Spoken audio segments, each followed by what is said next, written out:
On m'a volé mon mari. Non pas par une autre femme, du moins, pas au sens où on l'entend habituellement. Il n'a pas été séduit par des promesses vaines ou un amour nouveau. On me l'a effacé, réécrit, et présenté au monde sous les traits d'un étranger. On a pris notre vie, nos souvenirs, nos 3 années de bonheur conjugal, et on les a jetés dans un abîme de silence. Son cœur battait toujours, mais il ne battait plus pour moi, car il ne savait même plus qui j'étais. Voici l'histoire de comment j'ai traversé l'enfer pour retrouver l'homme dont l'âme avait été kidnappée, et comment notre amour, que je croyais anéanti, s'est avéré être la seule chose que personne ne pouvait véritablement lui prendre. L'air de Boston en ce mois d'octobre semblait tout droit sorti d'un rêve d'artiste.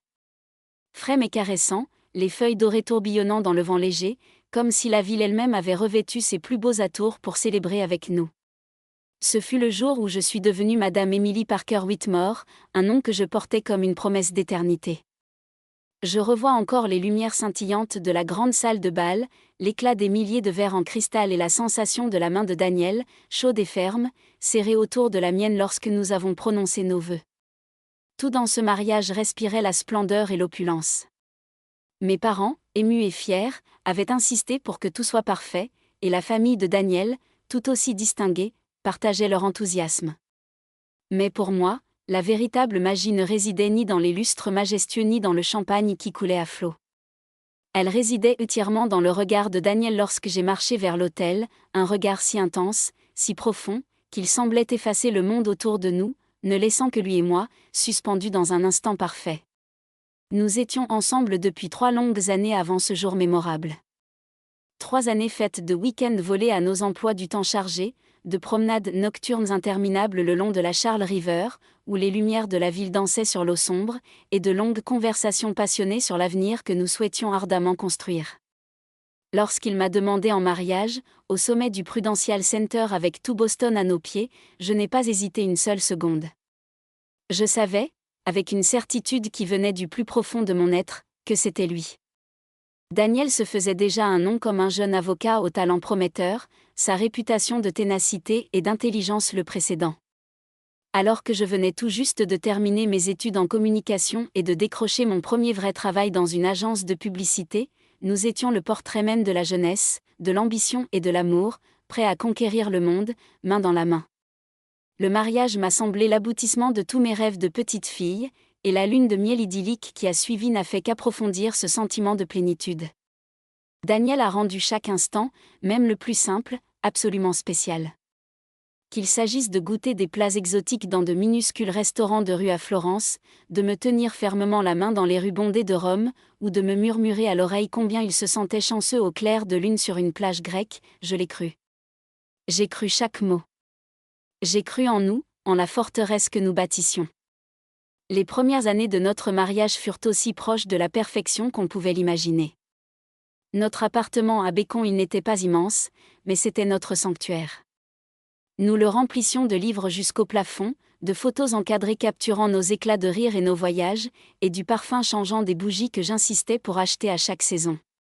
Daniel travaillait de longues, très longues heures dans son prestigieux cabinet d'avocat, souvent submergé par des dossiers complexes, mais il rentrait toujours à la maison avec le même sourire patient et aimant. Il laissait tomber sa lourde serviette en cuir près de la porte, m'embrassait longuement sur le front et me demandait comment s'était passée ma journée comme si c'était la chose la plus importante au monde. Le week-end, nous nous assurions de prendre du temps pour nous, rien que pour nous. Parfois, c'était aussi simple qu'une promenade main dans la main dans le Boston Common, observant les familles et les étudiants.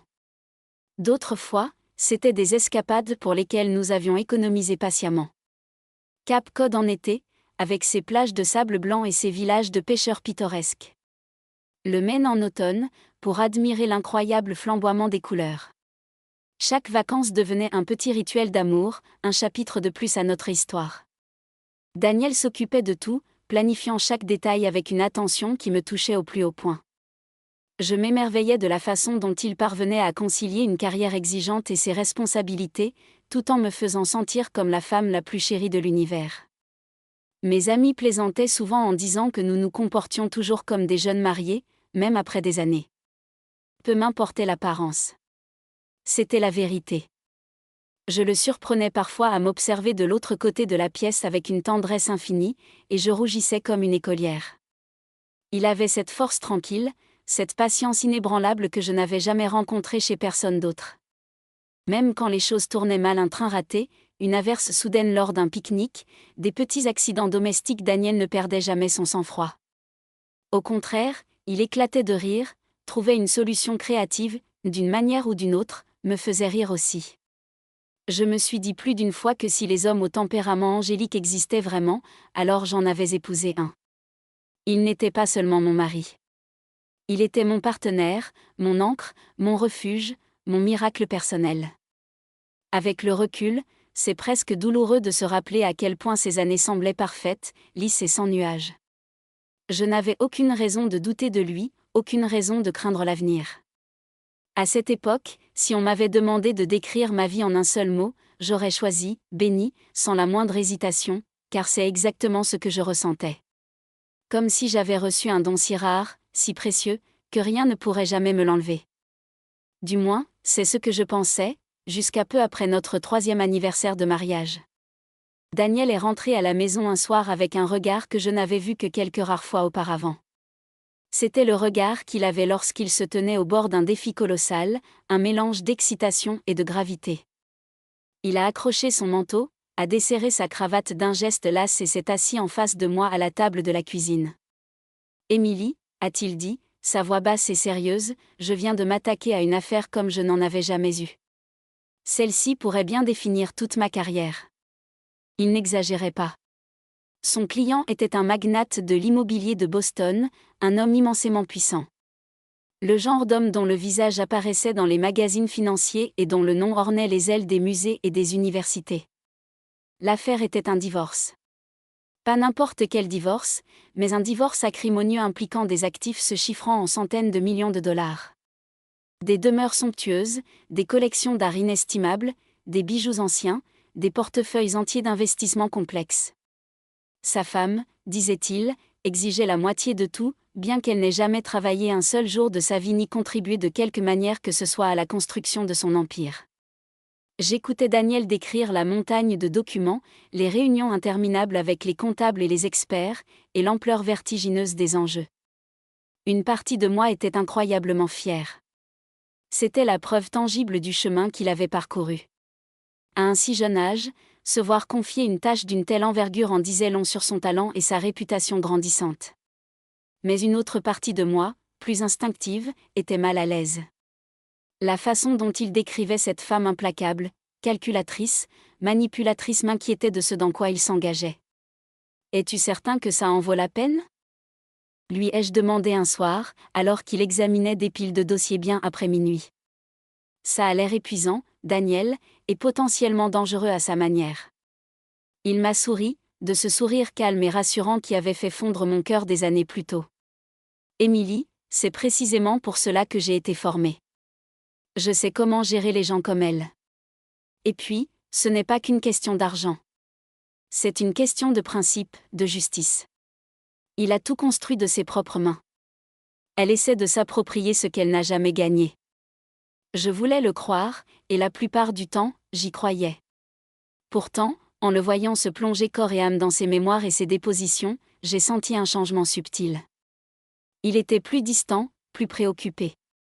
Lorsqu'il a enfin négocié directement avec l'épouse, les histoires qu'il m'a racontées par la suite m'ont donné la chair de poule. Elle se comportait comme une reine déchue, malgré ses origines modestes, et exigeait un style de vie qui aurait mis à genoux financièrement son mari. Daniel, avec son sang-froid légendaire et son esprit vif, a méthodiquement démonté ses arguments un par un. Il lui a rappelé que la majorité des biens avaient été acquis bien avant leur mariage. Il a insisté sur le fait qu'elle avait vécu une vie de luxe extravagant, entièrement financée par les efforts d'autrui. Finalement, à bout d'arguments, elle a cédé. Elle a accepté un grand appartement sur Commonwealth Avenue et une généreuse allocation mensuelle, mais rien qui ne s'approchait de la moitié pour laquelle elle s'était battue avec acharnement. Daniel est rentré ce soir-là avec une lueur de triomphe dans les yeux, sans toutefois exulter. « C'est réglé », m'a-t-il dit en ôtant sa montre et en la posant sur le comptoir. « Les papiers seront signés demain matin. » Il était visiblement satisfait, et franchement, je l'étais aussi. Fidèle à sa parole, son client était plus que reconnaissant. L'homme a serré Daniel dans ses bras en signe de gratitude et a immédiatement organisé un virement substantiel sur son compte en paiement de ses services. Ce n'était pas seulement de l'argent. C'était une confirmation, une reconnaissance que Daniel Whitmore était devenu une figure incontournable du monde juridique de Boston. Quand Daniel m'a appelé après avoir quitté le bureau de son client, j'ai senti le poids du soulagement dans sa voix. « Emily, je termine les dernières formalités demain matin et je rentre directement à la maison. Fini les nuits blanches. Fini les appels interminables. Juste nous. » Je me souviens avoir souri en mettant la table ce soir-là, le croyant sur parole. Croyant qu'une fois la tempête passée, nous retrouverions enfin la vie paisible que nous aimions tant. Ce vendredi soir-là, je voulais que tout soit absolument parfait. Daniel avait promis que l'affaire était enfin terminée, qu'il en aurait fini pour de bon avec les négociations tendues et la paperasse interminable. Je suis passé au marché en rentrant du travail et j'ai acheté sa bouteille de vin préférée, un cabernet corsé, ainsi que tous les ingrédients pour un dîner simple mais élégant. Je voulais que nous passions une soirée rien qu'à nous, loin des clients, des dossiers et du stress constant qui avait pesé sur nous pendant des mois. Quand mon téléphone a sonné, j'étais en train de disposer délicatement des bougies sur la table. La voix de Daniel résonna au bout du fil, chaleureuse et un peu fatiguée. « Je suis au garage, Emily. Donne-moi 15 minutes et je serai à la maison. » Je ris doucement, lui disant de ne pas se précipiter. « Conduis prudemment. Le dîner est presque prêt. » L'appel terminé, j'ai ressenti une bouffée d'excitation pure. J'ai allumé les bougies, tamisé les lumières et mis la playlist que nous écoutions toujours lors de nos dîners romantiques. L'appartement s'emplissait d'un parfum réconfortant de poulet rôti aux herbes de Provence. J'imaginais son expression lorsqu'il entrerait, verrait les bougies, sentirait l'odeur et réaliserait que tout cela était pour lui, que nous pouvions enfin tourner la page. Mais 15 minutes passèrent, puis 20, puis 40. Je l'appelai, pensant qu'il avait peut-être été retardé par les fameux embouteillages de Boston. Le téléphone sonna, puis tomba sur sa messagerie vocale. Je fronçai les sourcils en vérifiant à nouveau l'heure. Quelque chose n'allait pas. Daniel tenait toujours parole. Même avec 5 minutes de retard, il aurait appelé ou envoyé un message. Au bout d'une heure, mes mains se mirent à trembler. J'appelai le parking où il laissait habituellement sa voiture. Le gardien de nuit, une voix ensommeillée, confirma ce que je craignais déjà. Monsieur Whitmore avait récupéré sa voiture il y a environ 1 heure. Il aurait déjà dû être là depuis longtemps. C'est à ce moment-là que la panique, froide et paralysante, m'a envahi. J'ai enfilé un manteau sur ma robe et me suis précipité en bas, scrutant la rue comme s'il allait surgir magiquement au coin de la rue. J'ai marché pâté de maison après pâté de maison, vérifiant des endroits familiers, l'appelant à voix basse, comme une idiote. Rien. La ville, que j'aimais tant, me semblait soudain trop grande, trop sombre et profondément hostile. J'ai appelé mes parents.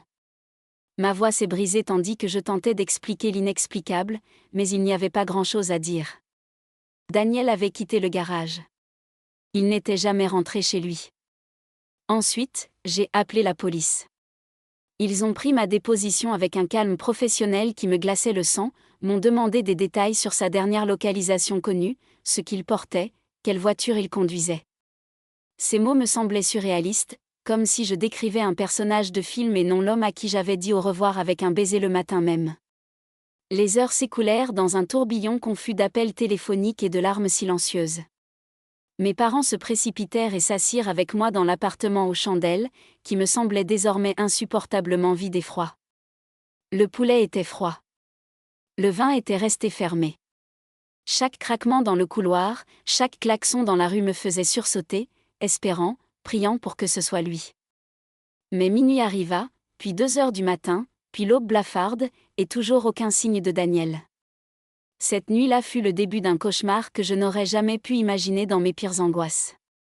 Mon mari avait disparu comme si la terre l'avait avalé. Un instant, il m'appelait du garage, me promettant qu'il rentrait chez lui.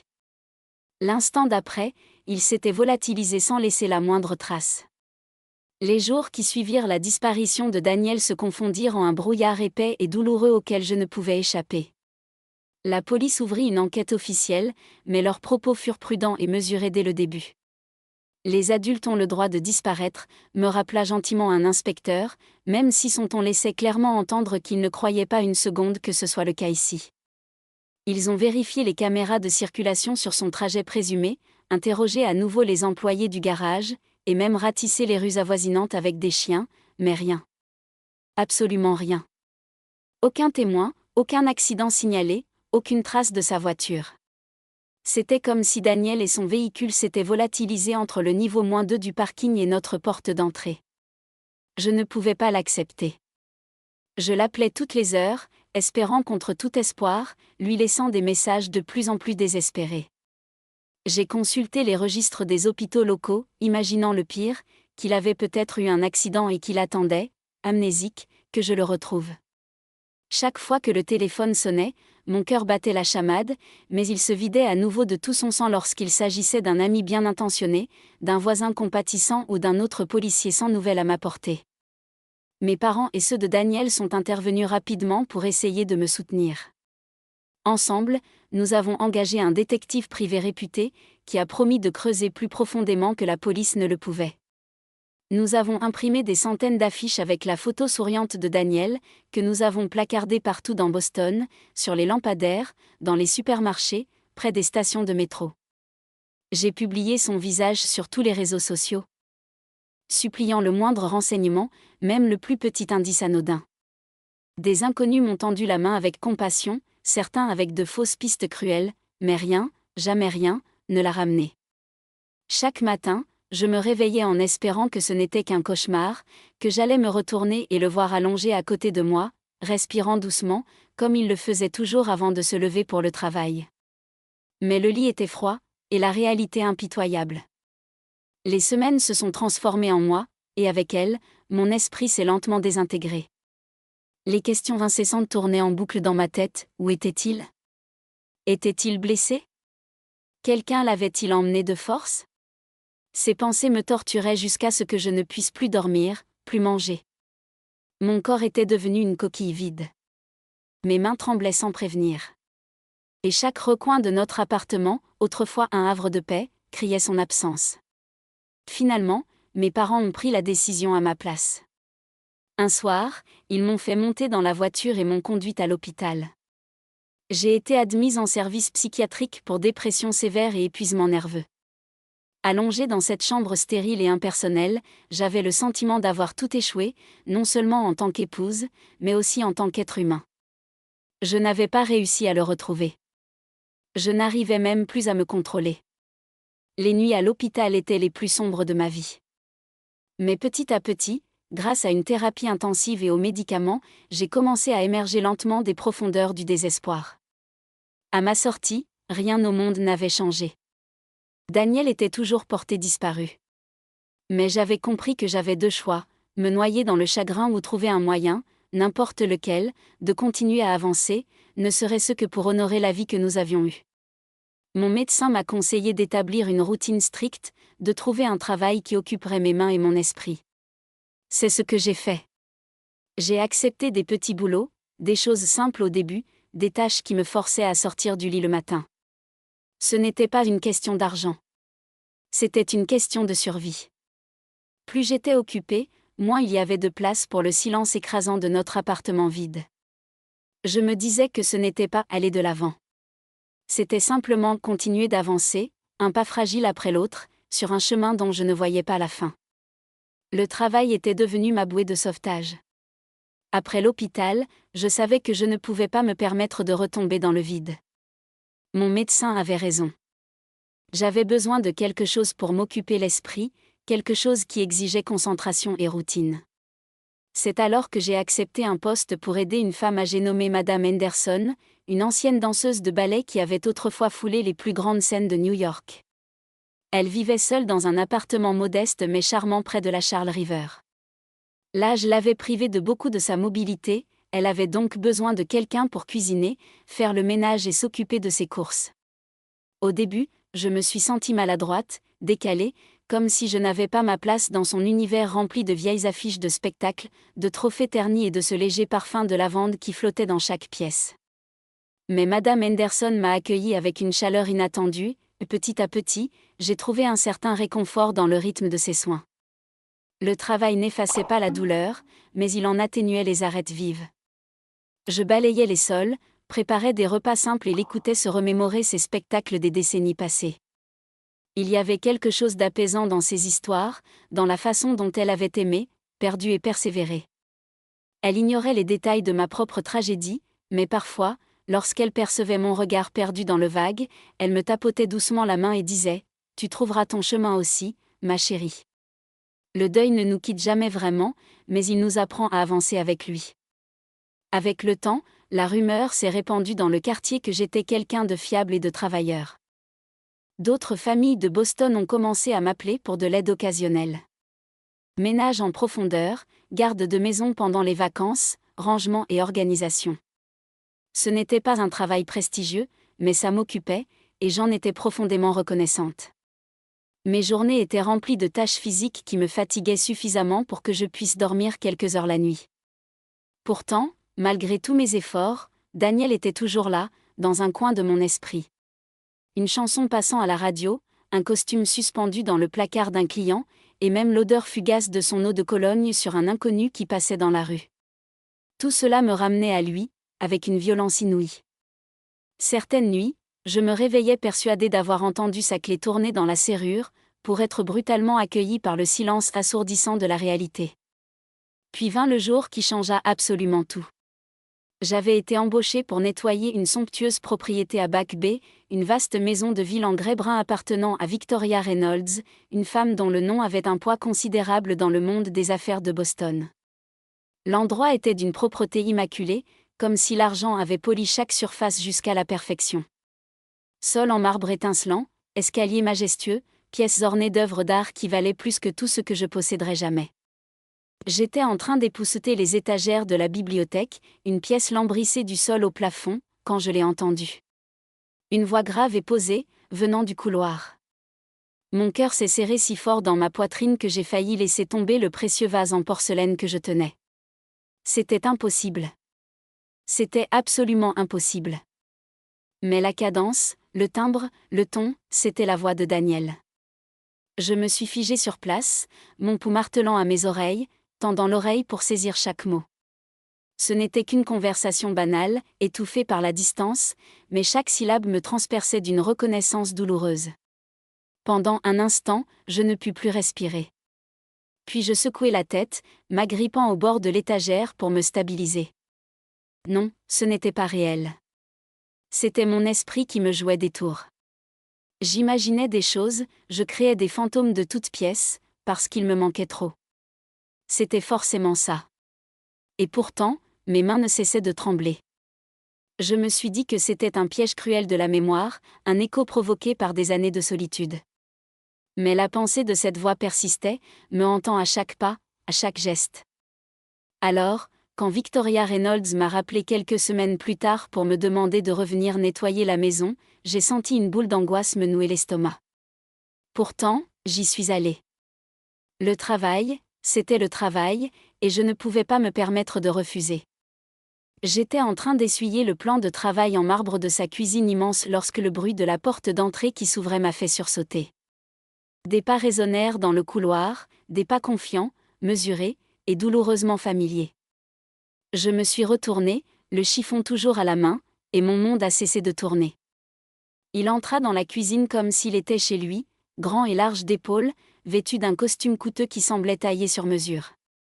L'espace d'une fraction de seconde, le sol a basculé sous mes pieds. Mon cœur a bondi dans ma gorge, car je reconnaissais ce visage, même s'il n'était plus exactement le même. C'était Daniel, mais pas le Daniel que j'avais embrassé pour lui dire au revoir il y a 2 ans. Ses cheveux étaient plus courts, soigneusement coiffés en arrière. Une cicatrice fine et irrégulière courait le long de sa pommette gauche. Son regard, autrefois si chaleureux et direct, semblait désormais distant, presque froid. Et quand il se posa sur moi, il n'y eut aucune trace de reconnaissance, aucun adoucissement, Aucun embryon de sourire, seulement une légère pointe de suspicion, comme si je n'étais rien de plus qu'une intruse dans son univers. Dmitri Alexandrovitch. La voix de Victoria résonna depuis le couloir. Douce et polie. Tu rentres tôt. Je sentis mes genoux faiblir. Alexandrovitch. C'était le nom qu'elle avait utilisé. Ma bouche s'assécha tandis que je murmurais son nom, un souffle à peine audible. Daniel. Il me jeta un bref coup d'œil, mais il n'y avait aucune lueur de souvenir. Rien. Il fit simplement un signe de tête à Victoria, puis passa devant moi sans un mot pour monter à l'étage. J'avais l'impression qu'on m'avait ouvert la poitrine à main nue. J'ai accompli le reste de mes tâches en titubant, comme dans un rêve fiévreux, mes mains tremblant si violemment que j'ai failli laisser tomber la vaisselle. Quand j'ai finalement quitté la maison, l'air froid de l'automne m'a frappé comme une gifle. J'avais du mal à respirer. Ce soir-là, j'étais assise avec mes parents à leur table de salle à manger, racontant tout par bribes incohérentes. C'était lui, insistais-je, serrant la main de ma mère comme si elle était ma seule ancre dans la réalité. La cicatrice, la voix, la façon dont il bougeait. C'était Daniel. Mais il ne me connaissait pas. Il m'a regardé droit dans les yeux et... Ma voix se brisa, rien. Mon père fronça les sourcils, échangeant un regard inquiet avec ma mère. Émilie, le chagrin peut jouer des tours cruels. En es-tu absolument certaine ? J'en suis sûre, dis-je avec acharnement, les larmes me brûlant les joues. Je connais mon propre mari. Ils n'ont pas discuté, mais j'ai vu le doute dans leurs yeux. C'est alors que j'ai rappelé le détective privé. Cette fois, je l'ai supplié de suivre Victoria, de découvrir qui était vraiment ce soi-disant Dmitri Alexandrovitch. Des semaines plus tard, il est revenu avec la vérité. Les pièces du puzzle s'assemblaient si parfaitement que j'en ai eu le frisson. Daniel avait été sauvagement agressé la nuit de sa disparition, battu et laissé inconscient près de l'entrée de la propriété de Victoria. Elle l'avait retrouvé, l'avait recueilli, et à son réveil, il souffrait d'une amnésie totale. Forte de son influence et de sa fortune, elle avait obtenu de nouveaux documents, une nouvelle identité. Et du jour au lendemain, mon mari était devenu son mari. L'entendre à voix haute m'a laissé sans voix. Daniel n'avait pas choisi de me quitter. Il n'avait pas abandonné notre vie.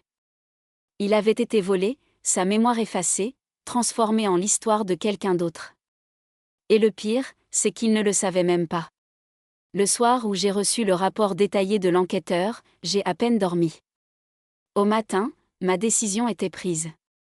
Je suis entrée au commissariat de police, les mains tremblantes mais la voix rassurée, porteuse de toutes les preuves que j'avais pu rassembler. Je leur ai montré des photos de nous, des chronologies, et la déclaration écrite de l'enquêteur. Dmitri Alexandrovitch, ai-je dit fermement, est mon mari, Daniel Whitmore. Il a disparu il y a 2 ans. Il n'a pas fugué. Il a été enlevé et on lui a menti sur son identité. L'inspecteur m'a écouté attentivement, son visage indéchiffrable. Au début, j'ai craint qu'il ne me rejette, qu'il ne prenne cela pour le délire d'une veuve en deuil. Mais lorsqu'il a examiné les preuves, la cicatrice correspondant à une agression non résolue de la même nuit, les dossiers dentaires que j'avais fournis, la chronologie trop parfaitement alignée pour être une simple coïncidence, son ton a changé. On va se renseigner, dit-il sobrement.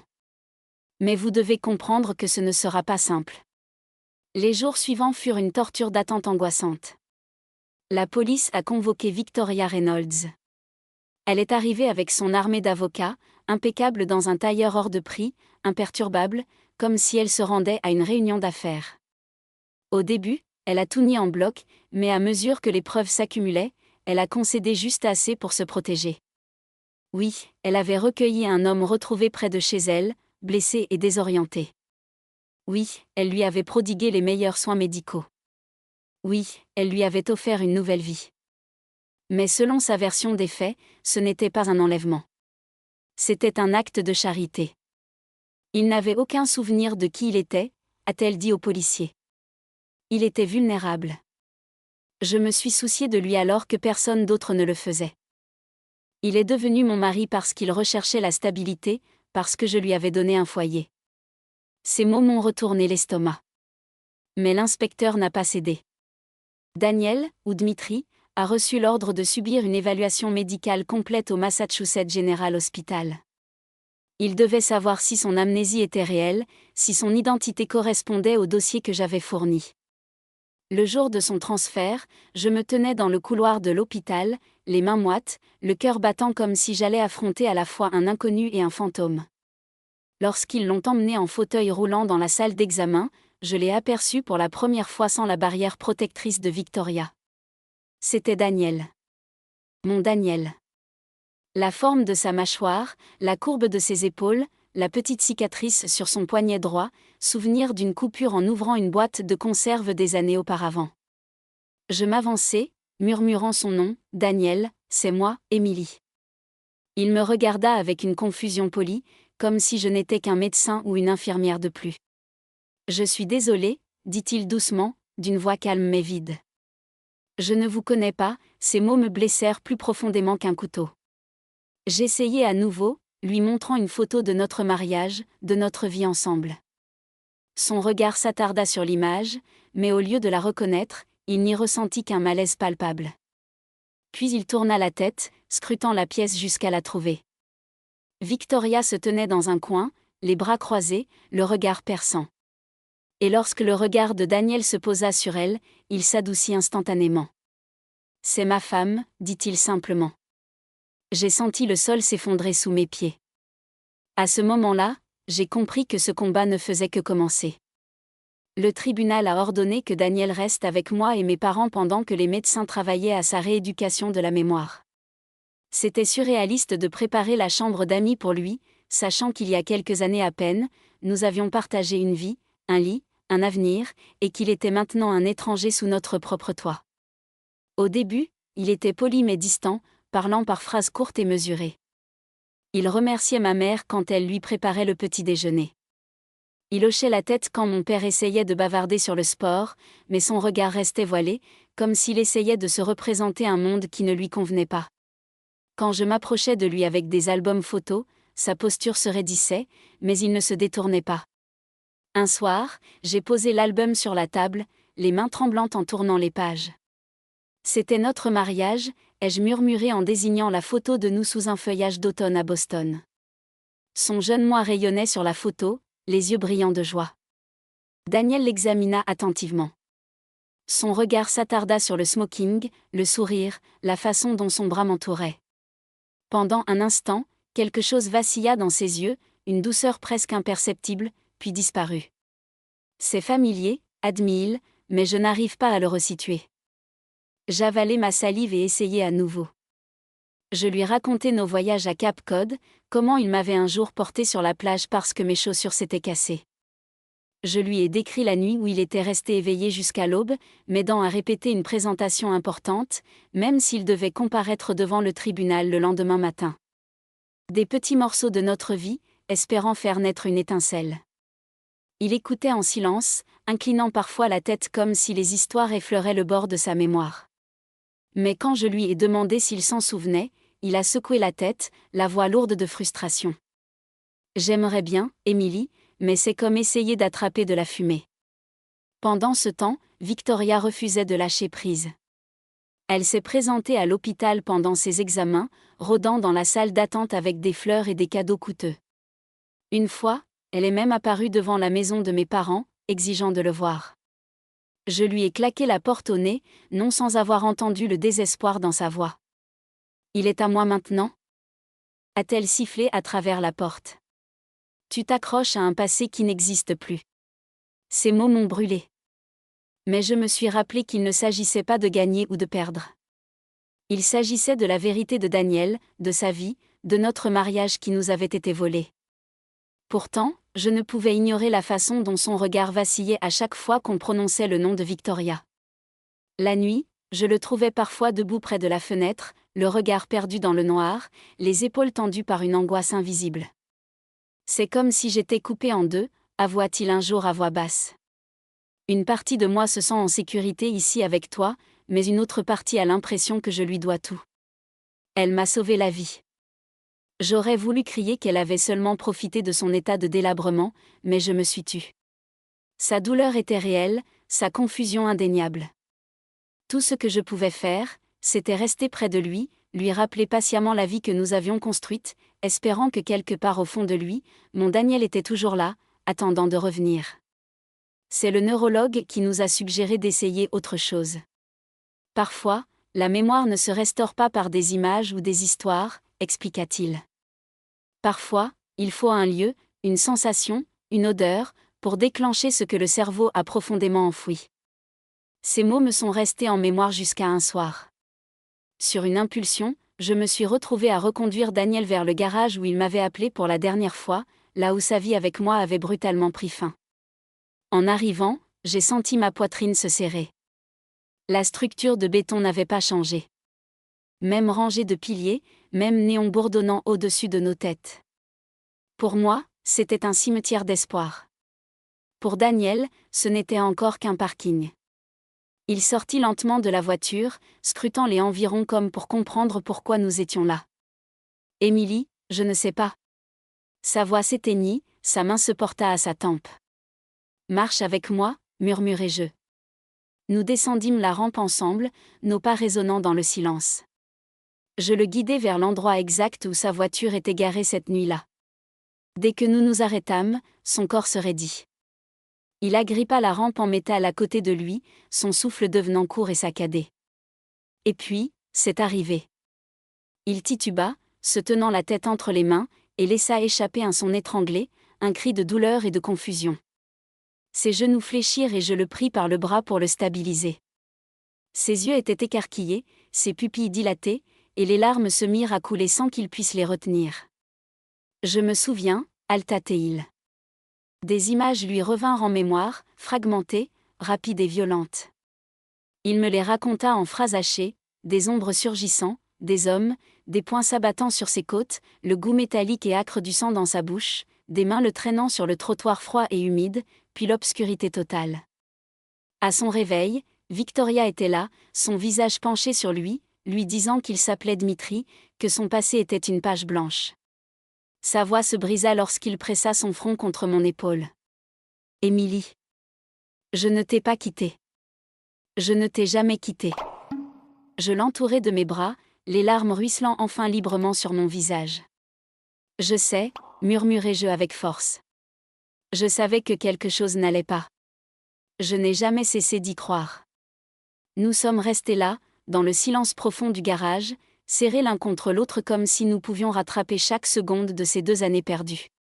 Pour la première fois depuis sa disparition, j'ai senti l'étreinte de Daniel, non pas comme celle d'un étranger confus, mais comme celle de mon mari, enfin revenu à la maison.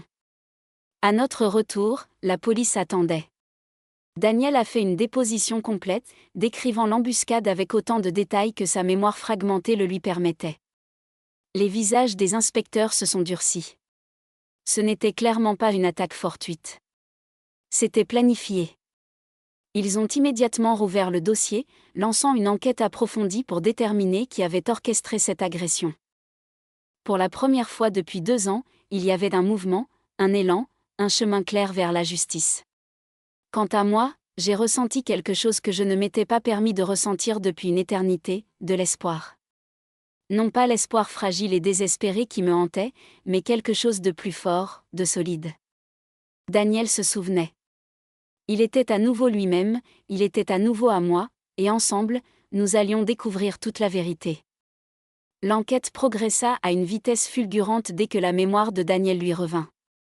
Son témoignage, combiné aux conclusions antérieures de l'enquêteur privé, a permis de peindre un tableau accablant. Il se souvenait d'un détail crucial, l'un des agresseurs portait une bague distinctive, une chevalière avec un aigle. Ce simple détail a suffi à la police pour remonter la piste d'un petit malfrat connu de leur service, qui, une fois confronté, a rapidement avoué. Il a confirmé avoir été payé, avec un complice, par un intermédiaire. Et cet intermédiaire travaillait pour la sécurité privée de Victoria Reynolds. La confrontation fut spectaculaire. Les avocats de Victoria ont tenté de créer un pare-feu autour d'elle, mais les preuves étaient irréfutables.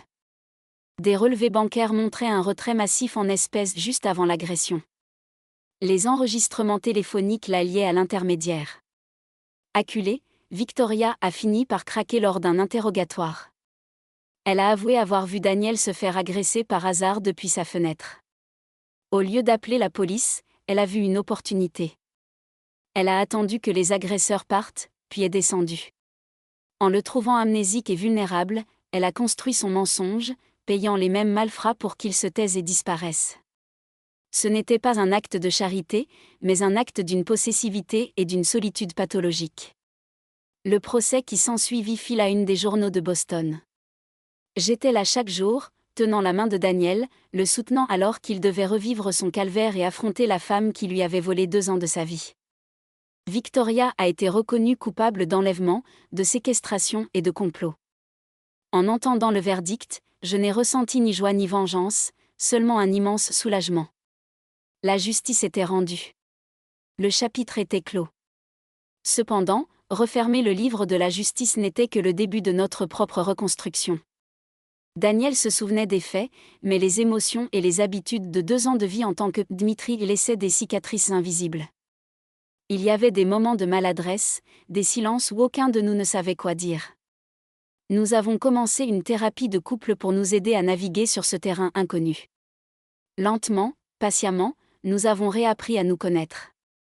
Je lui ai raconté les détails de ma vie sans lui, le chagrin, la lutte, et il m'a parlé de la confusion et du vide de son existence volée. Un soir, quelques mois après le procès, nous étions assis dans le salon de mes parents, l'appartement de Boston ayant été vendu car il était trop lourd de souvenirs. Daniel m'a pris la main. « Émilie, dit-il, sa voix pleine d'une émotion brute, je me souviens de tout maintenant. Pas seulement des faits, mais des sentiments. Je me souviens de la chaleur de ta main dans la mienne le jour de notre mariage. Je me souviens de ton rire quand je t'ai porté sur la plage à Cap Cod. Et je me souviens de l'amour que je ressentais pour toi ce soir-là, en t'appelant du garage. Cet amour n'a jamais disparu. Il était juste endormi. Et c'est toi qui l'as réveillé. 1 an plus tard, nous avons renouvelé nos vœux. Pas dans une grande salle de bal, mais sur une petite plage de Cap Cod, au coucher du soleil, entouré seulement de nos parents et de quelques amis proches. Daniel a lu des vœux qu'il avait écrits lui-même, parlant non pas de perfection, mais de résilience, de la force d'un amour qui avait survécu à l'impensable. En glissant à nouveau l'alliance à mon doigt, j'ai su que notre histoire n'était pas une tragédie. C'était une histoire d'amour, mise à l'épreuve par le feu le plus violent qui soit, et qui en était ressortie plus forte, plus pure, incassable. Nous avions retrouvé notre chemin, non pas vers la vie que nous avions perdue, mais vers une nouvelle vie, construite sur les fondations d'un amour qui avait refusé de mourir. Nous étions à nouveau chez nous, l'un avec l'autre, et cette fois, c'était pour toujours.